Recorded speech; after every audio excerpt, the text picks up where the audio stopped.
you are in store for just a wonderful, like I was going to say something more energetic, but it's like energetic meets soulful conversation with Anna Homayoun, who Vanessa's going to get into the bio in a second, but I'm just going to start with, it is like the fairy godmother of guiding middle schoolers, high schoolers, college age kids and kids who are entering the workforce, navigating a world which dumps increasing pressures on them and helps them figure out, how can I use my prefrontal cortex? How can I lean into systems and also find happiness and purpose?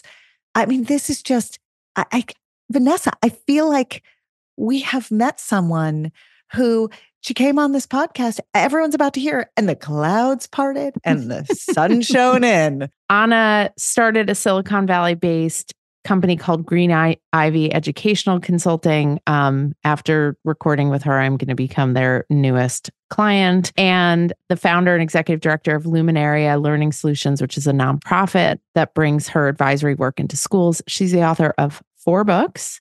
And her latest book, which is what we spend most of the time discussing on this episode, is Erasing the Finish Line, the new blueprint for success beyond grades and college admissions. And it's the book that all of us need to gain some new perspective. So we hope you find this as meaningful and useful as we did. Enjoy. Anna, it is so wonderful to have you here. It's taken us many mountains to move in order to get here together on Zoom, because we had books come out right around the same time. And we were like literally crossing each other in the air on airplanes and like driving past each other's houses when neither of us was there. So it is it is a total privilege to have you, and also to have you talk about such an important set of topics for parents and caregivers and educators. So welcome to the podcast. Well, thank you for having me. I am so excited to be here. And yes, we both had books come out right at the same time. And that's always an exciting time, but also a time when you're like, let's not add anything till next year. Isn't that the truth? Isn't that the truth? And I'm so glad to be here with both of you. So let's set the scene. And then we're going to go deep dive into the specifics of your work. I love when you set the scene, Vanessa. I mean, normally when I set the scene, I'm impersonating a 14-year-old. But in this case, setting the scene is a much more refined and adult process of setting the scene. Although we could do a pretty funny role play with the question I'm about to ask you. Talk about how the educational landscape has changed over the more than 2 decades you have been working in this space. Because on some level, there are things that are eternal and evergreen. And in some ways, life has changed very dramatically over the last 20 plus years. So just give us an overview. Yeah, I mean, a great question. Because when I start to think about over 2 decades ago, when I started doing this work, I often say that kids would come into my office and they say their biggest distractions are food, sleep, their dogs, their siblings, right? Oh. And so when I wrote that crumpled paper was due last week, a lot of the technology was just starting, right? The iPhone came out in 2008. All those things shifted.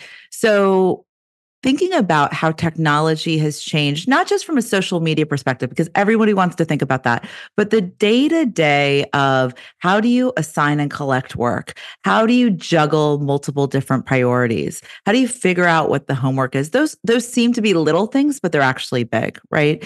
So we have that piece. And then I think that the friendship dynamics are also shifted over the last over 2 decades. And I talked about this in my second book, The Myth, The Perfect Girl, about how reality show relationships have really shifted the way kids are getting examples on how to make and maintain friendships. And I was talking about this years ago, but that's just amplified. So before you had maybe television 10 years ago, 15 years ago, now you have at your fingertips all these videos and how-tos. And advice from all over the place. And so kids are getting so much information from so many different sources that it's really changing how they interact, how they process information. And we underestimate all the things that they are consuming.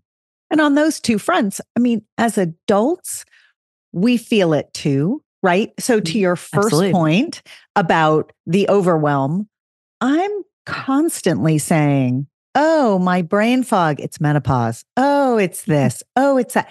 And I forget that the power of the devices, not just in my hands, but, sitting on my desk and, everywhere else in my life, that the overwhelm is so massive. And when I think about what life might have felt like as a student with that layer of just volume, sheer volume, it's really hard to imagine. And then to the second point, I mean, there's this piece of what you're describing that it's just universal. It's just, I think what our kids are facing in their academic life and what we are facing in our challenges in our adult lives. How do you figure out what a valid source is? How do you know where to go for information? I need to grab a quick recipe because I need to have dinner on the table in 20 minutes. What do? I go onto my phone. I quickly, I have cookbooks, but for whatever reason, I go to my phone and how do I choose the recipe? And this is by the way, a real low risk choice here, right? Like this is not health. This is not safety. This is what we're having for dinner. I grab the first highly rated recipe that meets the ingredient criteria that I put on there. And I have now made a series of calculations that this is a valid site. They're going to give me something that tastes good. They're going to give me clear instructions on how to make it. It's going to get done in the time that they promise it'll get done. Like now you take that and you apply it to every other decision that we make across our lives. It's unthinkable. Now go back to your teenage self and think about all the ways through information. So just those two examples that you gave are massive when we think about how the experience of being a tween or a teen in school today has changed. Well, one thing I'd love to say too, to on your recipe is that you knew what to filter. Exactly. So many teens don't know what to filter. So you go to search and you're like 10,000. And then they're like all these decisions and choices. So also there are going to be no naked recipes. There's So we can have that whole conversation too, but yes. Right. So executive functioning is a huge part of your work and helping kids develop, some from some starting places, some from other starting places. As a parent, and as a parent of adolescents, executive functioning is one of the most, or I should say lack thereof, is one of the most frustrating aspects of caring for kids.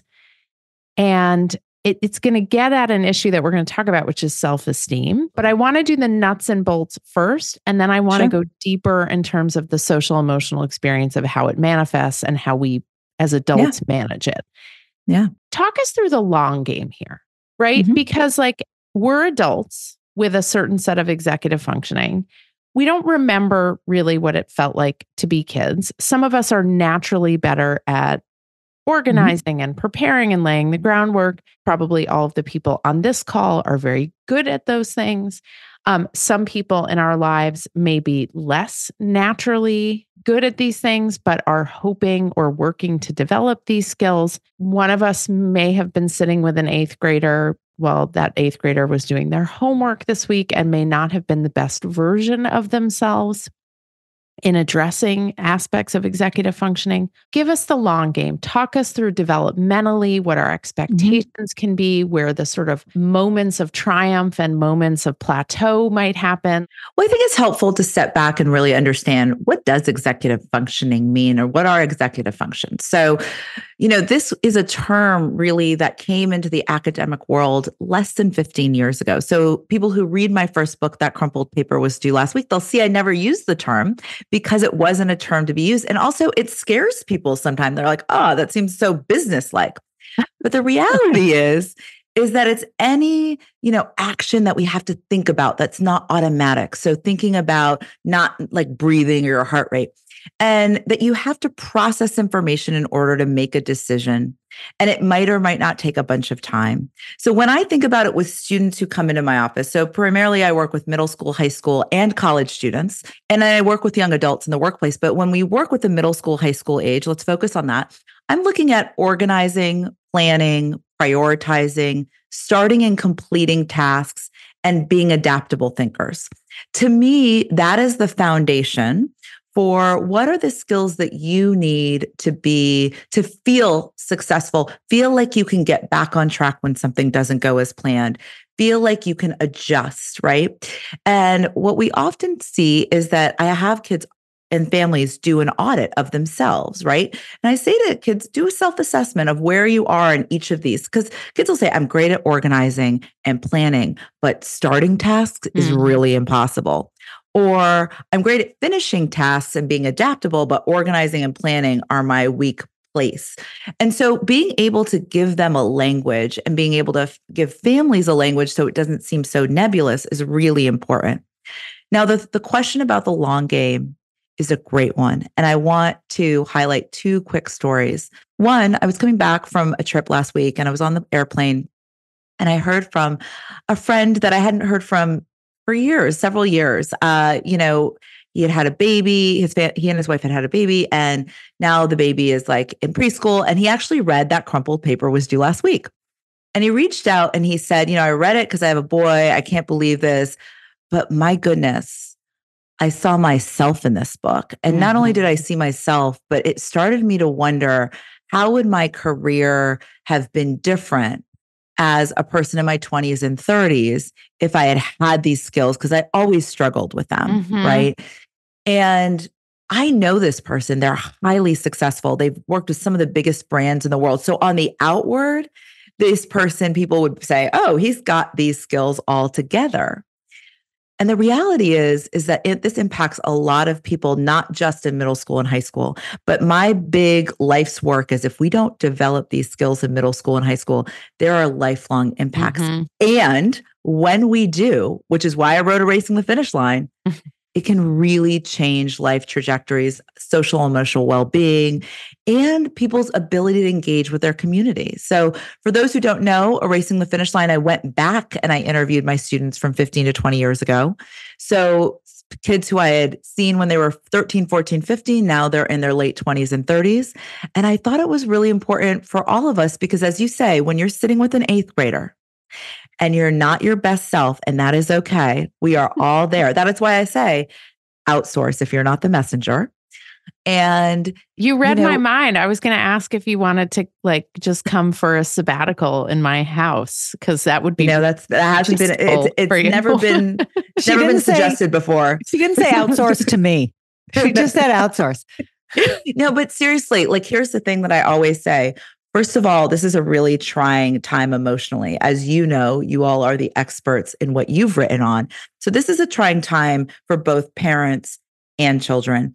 And they're trying to develop this identity. And these skills are really not going well at that age. We know this, where kids are in terms of brain development. And then oftentimes people will say, but boys are really struggling with this more. And I wouldn't have disagreed before, but I will say that technology and social media and the relational issues around social media use have actually seen, an impact on girls' executive functionings, coupled with the fact that some of these students were online for 18 months, not too long ago. And so the development of these skills has really been thwarted. And I always say to families when they're in the middle of it, you want to play the long game too, right? Your most important thing is your relationship with your child, not whether or not their binder is organized week to week, and finding the right person. Yeah, it's not. I just find it fascinating that you have identified that this term executive function has only really been applied to the school setting for about a decade and a half.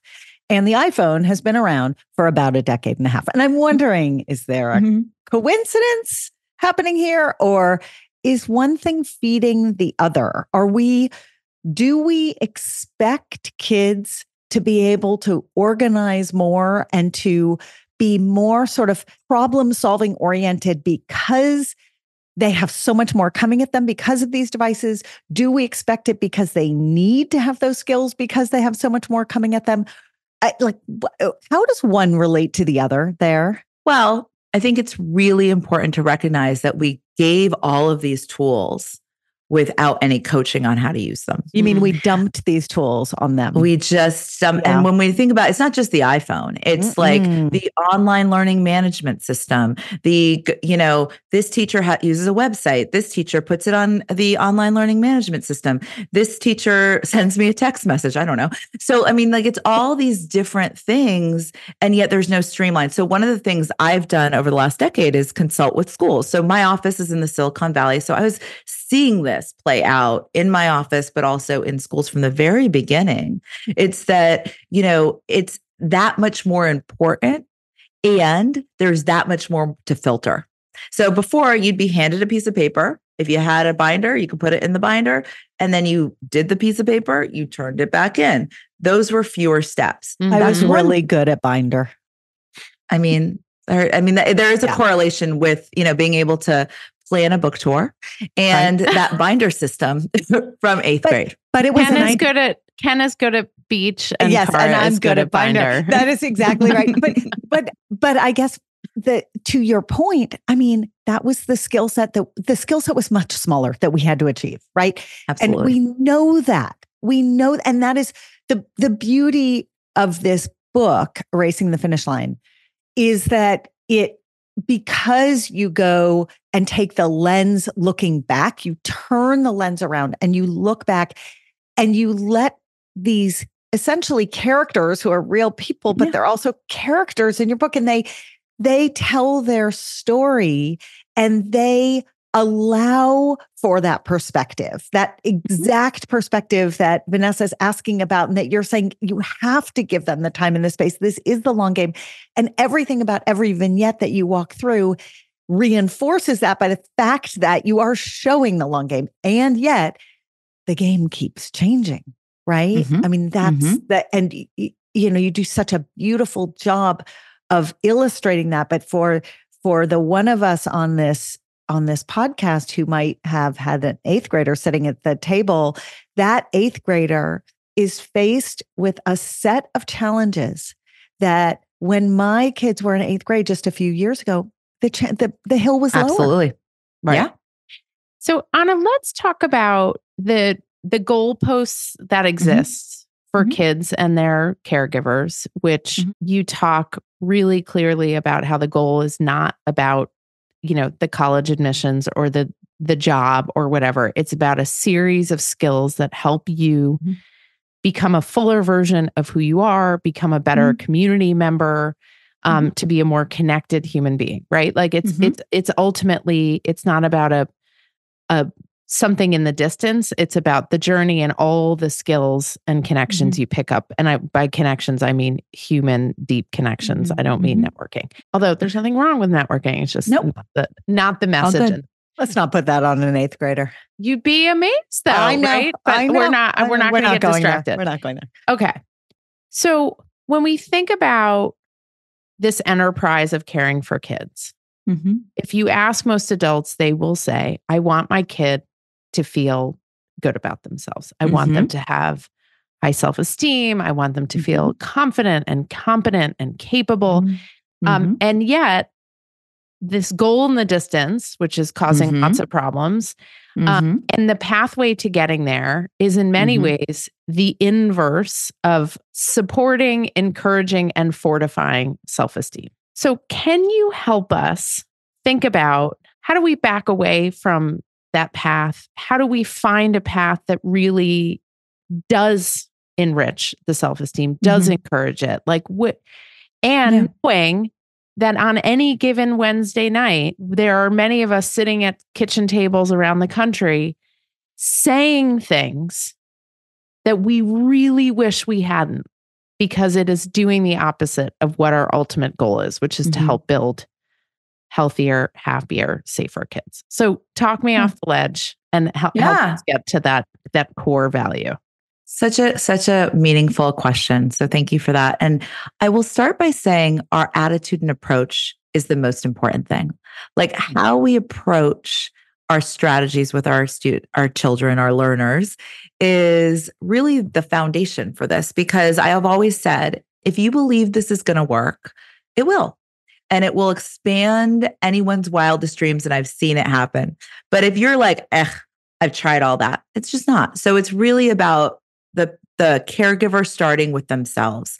Where are they at? And a lot of times I also ask, what's coming up for you when you're frustrated about this child struggling with being organized, right? What's coming up? And so in the book, I talk about 4 pillars, and this is basically how to reframe.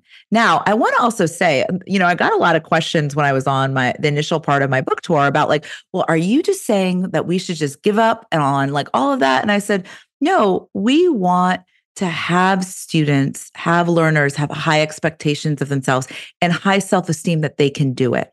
We also need to provide practical strategies that work given today's environment. So this idea is that systems based on executive functioning skills helps students develop organizational skills that decrease stress. So who doesn't want less stress? And stress isn't good or bad. It exists. But if we can create systems that we say, oh gosh, I started the week thinking, great. And then by Friday, I was crawling to the end, but I have a strategy for getting back on track on the weekend. So I don't feel like I'm, it's going to be forever gone. Right.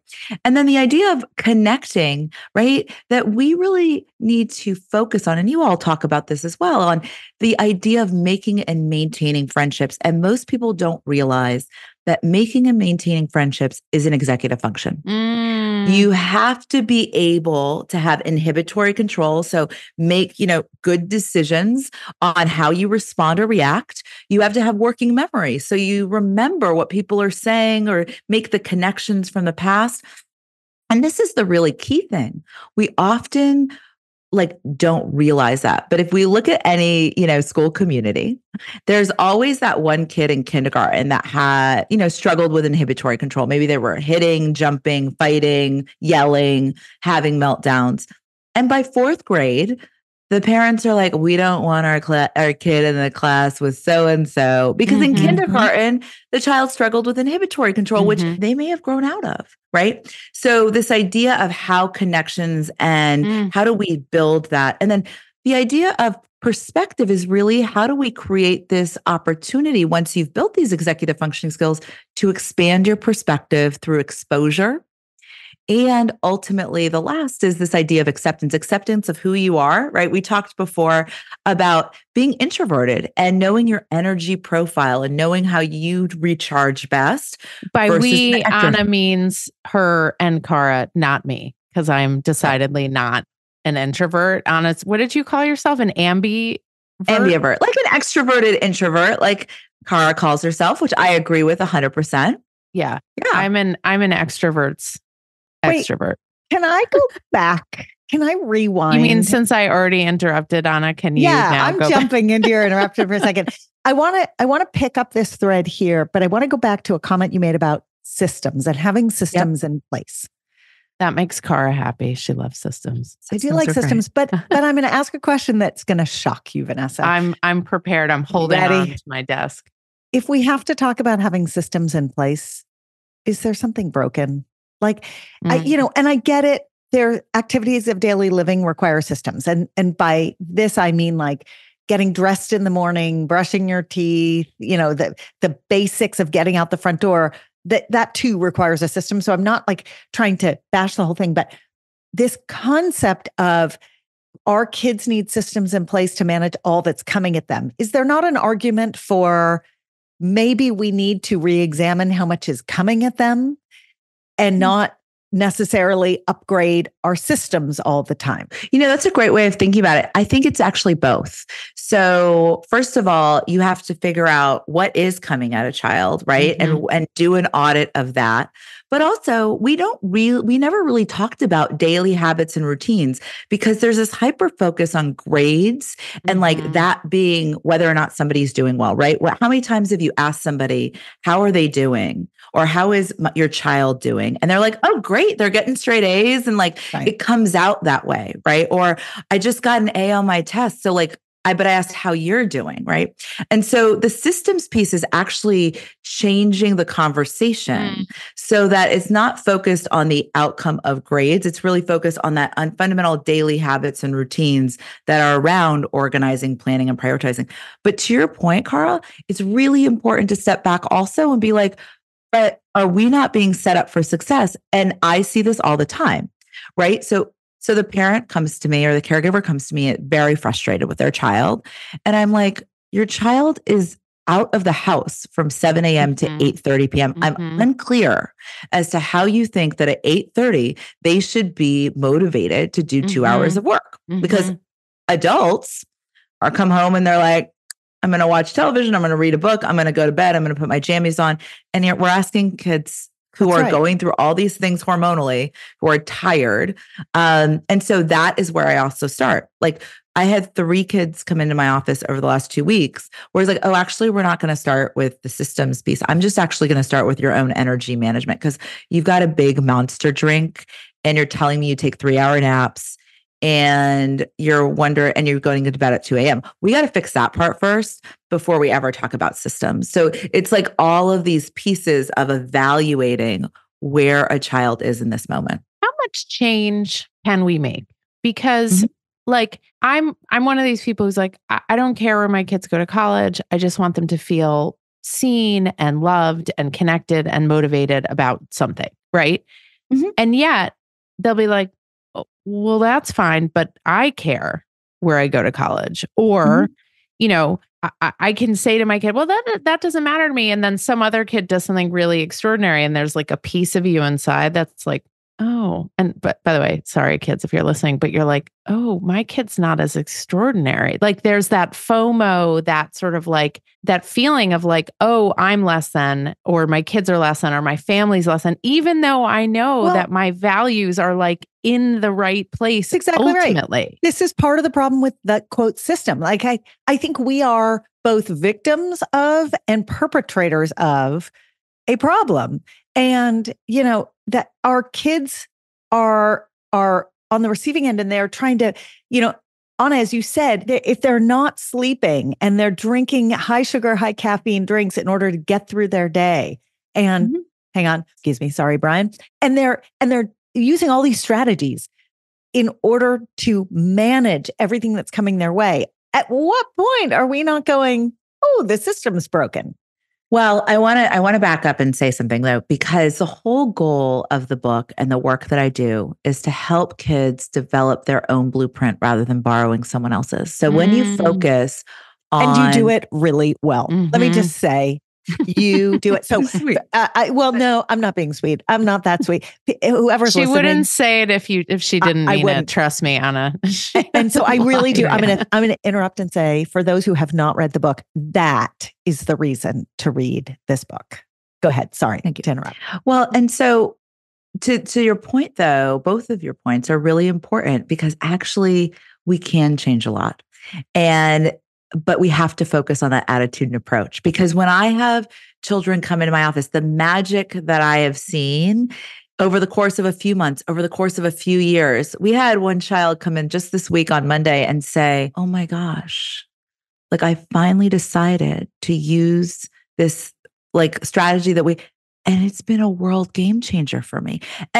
But she felt so good. And so my point to this is really, we want every child to figure out what works best for them so that they can say, you know what, that's not going to work for me. That, you know, I don't want to be. And the children that I was talking about with the monster energy, this is amazing. This is why I think it's so like, I love my job, is because 3 weeks later, one of those children comes in and so we're talking and we're and then she goes, yeah, you know, so I started eating breakfast. I'm like, oh, and then she goes, And after our conversation, I really thought about, I don't need caffeine. So I just like stopped. And I was kind of like, did you just give up? Like, did you just stop right away? Because I would like to, did you have headaches? Like what happened? She's like, no, I just realized that, again, it was this process of, I wasn't telling her what to do. Mm-hmm. I was asking these open-ended questions without judgment. And I was saying, are these daily habits moving you towards your goals, whatever those are, or are they moving you away from them? And just ask yourself. And I'm just going to interject that when we all put on the parent or primary caregiver hat, we all know that when those exact same words come out of our mouth, 100%. Identical words, identical 100%. Delivery, everything, they don't listen. But I do think they hear it. And it is one piece of straw on the haystack. And sometimes what it takes is the non-primary caretaker coming in and delivering it one more time to land. This should not sort of emphasize this notion that because they don't do it when we say in the parent role, do it, that we shouldn't say it. It's just, we've all been there, right? Where we've given the exact same, but you really, hey, that extra hour of sleep will be game changing for you. Do you know this science? Do you know this? Do you know this? And they're like, right? And then they go into the pediatrician's office. They go into your office. They walk down the street and a random stranger says to them, an extra hour of sleep. They're on TikTok and suddenly they're in bed. And that is infuriating, but it's okay because if everyone is adding the same straw to the haystack, then that stack is getting bigger and bigger. And it's maybe the last straw that's the one that tips them over. Great. And I want to talk about another aspect that can get in the way of fulfilling our best intentions. And with your permission, I actually want to get a little bit personal with you because you speak personally about your own experience moving across the country as a seventh grader. So we can think a little bit about transitions and how we all handle transitions. And you also shared with us that you yourself experienced precocious puberty and felt like not listened to by the adults around you.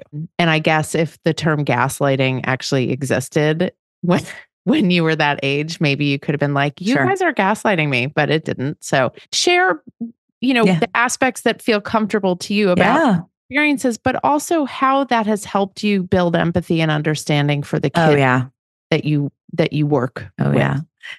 So I started puberty when I was about 6 years old. And up until when I was 9, I was the tallest kid in the classroom. So back row center. I played center on my junior high basketball team, but I'm 5'3". And so I had this whole experience also that I think I'm a tall person, which is fascinating to people because they're like, you're not that tall.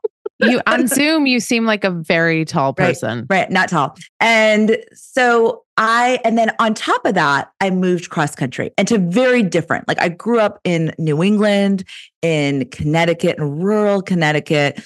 And then we moved to the Silicon Valley, right? The heart of the Silicon Valley. And that's when I started 7th grade. And I remember going home the first night and being like, we bought the wrong clothes. But also I was still, taller. And that just affects how you're perceived by your peers, how you form friendships. And, junior high was really hard. And there is no cutting that. And I say that because I even just reflected on it. I was in a retreat earlier this week for a board I'm on. And I was talking about how, in so many times in my life where I've thought that there was a rejection, it was actually a protection or a redirection. And just even weird things came up. But junior high was one of them. And how I didn't have a social dynamic. I was like, I cannot hang out with these girls for another 4 years. And these were like not popular, quote unquote, girl. These were like the girls in the nerdy classes which I was like, I thought this was low stakes, right? And one of them was so evil that when I was in my mid-20s and I write about it in the book, she came back and she was like, I'm so sorry for how I treated you. And I was like, oh, I really haven't thought about it, but I did switch high schools because I was like, I can't do another 4 years. But that opened the door to so many things. Literally, why I'm on this board that I was just talking about on Tuesday is because of that. Now, back to this precocious puberty. I also, though, think that when you don't listen to children as their bodies are changing and as they're juggling all these different things, you like it feeds this culture of perfectionism and not feeling good enough. And I navigated that for so many years. And that is so why I can empathize with children and just having a hard time. Our office is such a cozy space. We work with kids over Zoom, but their kids come into our office. They love coming in because we've created this cozy, extension of like, everyone's welcome. And it's just really the vibe of what we have. And it's part of it is like, I remember feeling unwelcome. But I have to also say one quick thing. It was really funny. I talk to my mom about this all the time because my mom did not experience precocious puberty. So she had immigrated to the US. So it's my dad's side of the family. She had immigrated to the US and we didn't have like extended family around, but my grandma came to visit when I was 6 and she takes my mom aside. She goes, she's going to get her period any day now. And my mom's like, what are you talking about? And my mom was like, I was clueless, right? There was no internet back then. No. It was, that's right. Her sample size was pretty small. I didn't have cousins running around at the time. So some of it was just like benign misunderstanding. And then you have, all these other things. I think we now have a lot more information. And I think I wish that they would fund more research on this.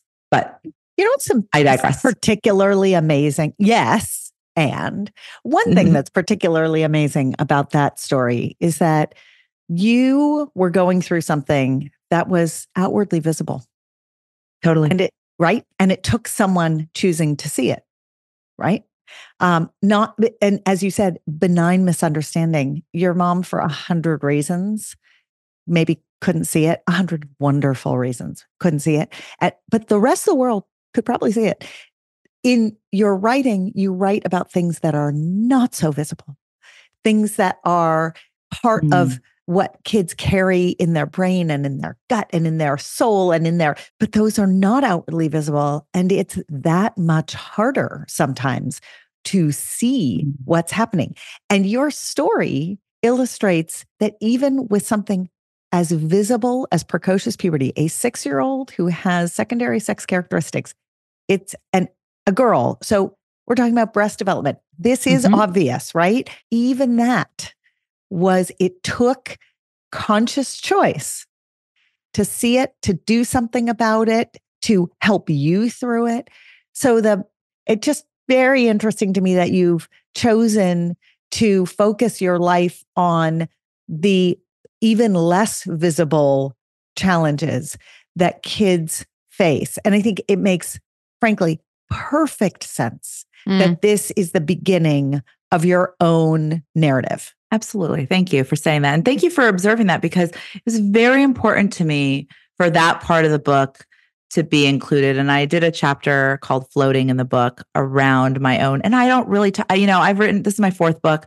I've rarely talk about myself in my previous books because I always want to be centered on the children and that I work with. And I also realized that in this moment, I can't talk about erasing the finish line if I don't talk about my own experience with erasing the finish line in every element of my life, including the things that were hard. And because as parents too, as you're looking at an 8th grader or a 10th grader, and you're like, oh my gosh, where are they right now? What I want people to walk away from this book with is hope and optimism and practical strategies. So it's not just like la, la, la. It's like, no. Here's the thing. Here's where we start. And here's how to help. And here's what you can outsource. And by outsource, I mean also a family friend, a trusted adult. It doesn't necessarily mean you have to hire someone. And I always want to say that to families. Yes, but I'm also going to put you on speed dial. So I want people to read the book because it's super important that they actually read it. But if you could send us off with a charge to all of our listeners who are, if they're anything like me, thinking of all the ways they blew it just this week and having that, Anna shaking her head. What is one way to give ourselves a fresh start, right? We're like, okay, blank slate. My screw ups last week. I'm leaving my baggage at the door. I'm leaving my own journey at the door. What is one open-ended, empathic question we can enter next week with that will give everybody a new chance? Wow, that is a really thoughtful way of looking at it. And I want to think about this idea of how we can encourage curiosity and openness to expand the narrow definitions of what success looks like and encourage multiple pathways. So I think where we can start is encouraging children and caregivers to have the conversation of what's one time where something didn't work out as planned, and yet the sprinklings that came after it were really wonderful. And I say that because I could start with the practical tools around organizing, planning, and prioritizing. But what I want to do before then is give people the opportunity to really think through that there is possibilities they may not have thought of. And then from there, I would say, think about an audit, and I mean audit in a very kind way, not in a tax, painful, all those things way, but audit where the strengths are in this idea of organizing, planning, prioritizing, starting and completing tasks and being adaptable, right? Could be really adaptable and focus, own those strengths first. Mm-hmm. And then, say, hey, what is one thing you'd want to work on for yourself to make your life easier, right? And that's a better way of approaching it rather than saying, here's what you're doing wrong. Here's how to do it better. I have lots of, suggestions for you that are going to go nowhere. And they're going to be like, anyways. And see you later. I'm out. Yeah. There's so much more to talk about. We're really, really grateful to have you on and to be in conversation, and for you really framing this conversation in both a beautiful and really practical way. So thank you. So much gratitude for you and all the work that you do to help kids and their caregivers make some progress. Thank you so much. We absolutely love hearing your feedback and getting all your questions. So anytime you want to be in touch, email us at thepubertypodcast@gmail.com. If you're looking for great puberty products like the shorts or the socks or the bra, you get the theme there, go to myumla.com. If you want more content, you love what we do on the Puberty Podcast, and you want to have us come speak or learn more about our book or subscribe to our amazing newsletter, The Awkward Roller Coaster, go to orderofmagnitude.co. Remember, it's .co because we don't have enough money to buy .com yet.